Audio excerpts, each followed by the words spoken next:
La presentación es sobre la explicación de la solución del trabajo del tercer corte de procesamiento numérico. Los integrantes son Glendy Mesa Urueta, Natalia Jadevechi Puello, María Claudia Gómez y mi persona Jennifer Parra Rendón. La distribución del trabajo está de la siguiente forma. Mi persona explicará el problema 1 y 4 del trabajo, mi compañera Natalia Jadevechi explicará el problema 2, mi compañera María Claudia explicará el problema 3 y mi compañera Glendy Mesa explicará el problema 5. El problema 1, básicamente lo que nos piden es que utilizando una estrategia de integración numérica, evaluemos la ecuación de la masa total para los datos que se muestran en pantalla, teniendo en cuenta que Q es igual a 4 metros cúbicos sobre minuto. Y para esto nosotros decidimos tomar a T como X y a C como f de X. Para resolver el ejercicio aplicaremos dos métodos numéricos de integración de forma continua. Estos métodos serán el método de 3/8 de Simpson y el método de la regla de Simpson compuesta. El procedimiento es el siguiente. Primero tomamos los datos que van de x0 hasta x30 y aplicamos la fórmula de 3/8 de Simpson, que nos dice que la integral definida que va de a hasta b de f de x va a ser igual a 3/8 por h por f de x sub 0 más 3 por f de x sub 1 más 3 por f de x sub 2 más f de x sub 3. Reemplazamos los valores de f de x en la regla de 3/8 de Simpson y nos da un valor de la masa de 4.980 miligramos. Para los siguientes datos, que son de x igual a 30 hasta x igual a 5, nosotros aplicamos la regla de Simpson compuesta, que nos dice que la integral definida que va de a hasta b de f de x va a ser igual a b menos a sobre 3 por n por f de x sub 0 más 4 por f de x sub la sumatoria de f de x sub i, que en ese caso x iban a ser 4 y 6, más 2 por la sumatoria de f de x sub i cuando i es igual a 5 en este caso, más f de x sub n. Al reemplazar los valores nos da una masa de 3.200 miligramos. La masa total es entonces la sumatoria de los dos valores que nos dieron anteriormente y eso nos da que la masa total es 8.180 miligramos. Buen día, profesor. Mi nombre es Natalia Chini y en esta ocasión me correspondió el análisis y solución del problema número 2, el cual nos da la primera ley de la difusión de Fick, que establece que el flujo de masa es igual a menos el coeficiente de difusión por la derivada de la concentración sobre o con respecto a la distancia. También nos dice que un ingeniero ambiental midió la concentración de un contaminante de los sedimentos en el fondo del lago, que se entiende cuando X igual a 0 en la interfaz de sedimento-agua y aumento hacia abajo, y halló los siguientes datos, que son los que se muestran en la siguiente tabla. Y nos pide seleccionar la mejor técnica numérica de diferenciación disponible para estimar la derivada en X es igual a 0. Y que utilicemos esa estimación para que junto con la ecuación del flujo de masa calculemos el flujo de masa del contaminante que se desprende de los sedimentos hacia las aguas superiores, cuando el coeficiente de difusión es igual a 1.52 por 10 a la menos 6 centímetros al cuadrado sobre segundo. Y lo último que nos piden es que para un lago con 3.6 por 10 a la 6 metros al cuadrado de sedimentos, nos piden calcular cuánto contaminante será transportado hacia el lago durante un año. Bueno, para la solución del ejercicio pasamos los datos que nos dieron en la tabla que suministró el ejercicio. Pues acá la tenemos. Y lo que hicimos, o pues nosotros determinamos que el mejor método numérico para hallar la estimación de la derivada en el punto 0 era construyendo un polinomio de interpolación de Lagrange, debido a que los puntos no están igualmente espaciados. Por lo que reemplazamos estos datos que tenemos aquí en esta tabla en esta ecuación. Como podemos ver, si evaluamos x sub i menos 1, es decir, 0, en la función, obtenemos o bueno, obtenemos que este es igual a 0.06 acá, que sería el primer dato del ejercicio. 2 por 0, que x es la función está evaluada en x es igual a 0, menos 1, que es x sub i, menos 3, que es x sub i más 1. Y ya lo vimos hacia acá abajo, x sub i menos 1 corresponde al valor de 0, menos x sub i, que corresponde al valor de 1, por x sub i menos 1, que corresponde al valor de 0, menos x sub i más 1, que corresponde al valor de 3. Y así sucesivamente a lo largo de toda la ecuación. Obtuvimos que la derivada de la función evaluada en 0 es igual a 0.3 por 10 a la menos 6 gramos sobre centímetros a la 4. Y para hallar el flujo contaminante que se desprende de los sedimentos hacia las aguas superiores, lo que hicimos es evaluar pues todos los datos que tenemos. El ejercicio nos suministró cuánto era el coeficiente de difusión, que es igual a 1.52 por 10 a la menos 6, por lo que el flujo de masa sería igual a menos este coeficiente de difusión, que es 1.52 por 10 a la menos 6 centímetros a la 2 sobre segundo, por la derivada que obtuvimos en el paso anterior, que sería 0.3 por 10 a la menos 6 gramos sobre centímetros a la 4. Y el resultado final nos da menos 0,456. Y para cuando un lago, cuando un lago tiene un área de 3.6 por 10 a la menos 6 metros a la 2 de sedimentos, tenemos que calcular cuánto contaminante será transportado hacia el lago durante un año.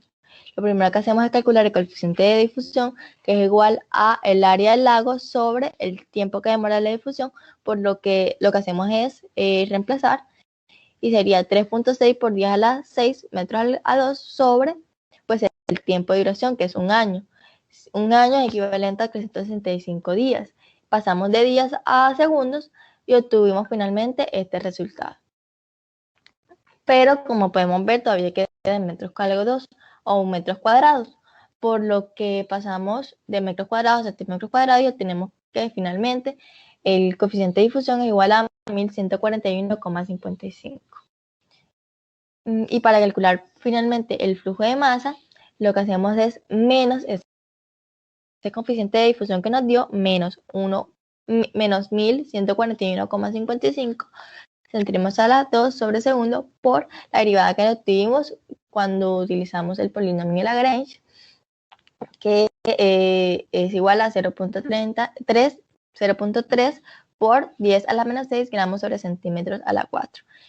Y el resultado que obtuvimos es 342,465, que es la cantidad de contaminante que será transportado hacia el lago durante un año.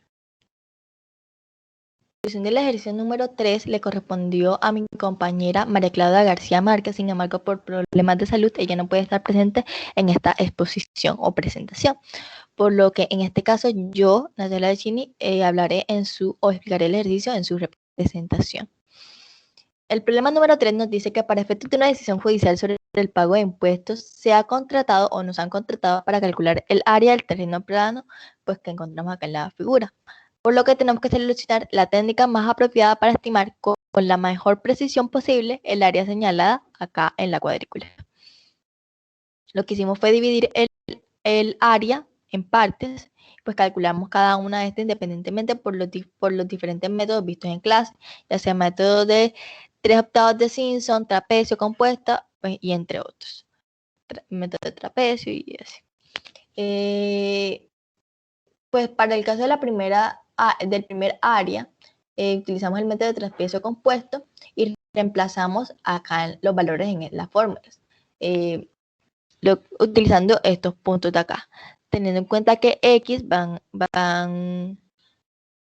a ser pues los extremos, por decirlo así, o los valores correspondientes a X0, X1, X2, X3, X4, teniendo en cuenta que A va a ser igual al valor, o va a tener el valor de 0, y B va a tener el valor de 800. Y Y representa pues la función evaluada en cada uno de estos puntos.